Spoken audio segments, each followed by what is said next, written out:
Right, so today I'll be showing you how to rename your Sony XM6 headphones. Now this is very simple.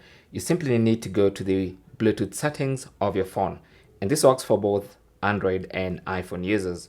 So just go to settings and then navigate to the Bluetooth settings of your phone. Here we are in the Bluetooth settings. Now with your headphones connected to your phone, you will see it in the list of Bluetooth devices.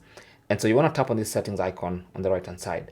Now for iOS users, it's going to be the I icon for information. So you can tap on that and then you can see some more information about that Bluetooth device.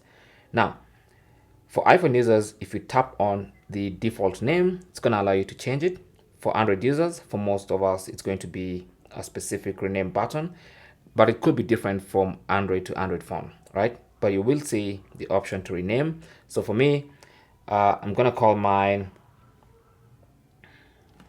Web Pro XM6. Okay, so that's the way I'm going to differentiate mine from other people's headphones. And you can just tap on rename and you can see that's now the name of my headphones. So that is basically how to rename headphones, this specific headphones on both Android and iOS. Thanks for watching. Don't forget to like and subscribe. And if you have any comments or questions, talk to us in the comment section. Good luck.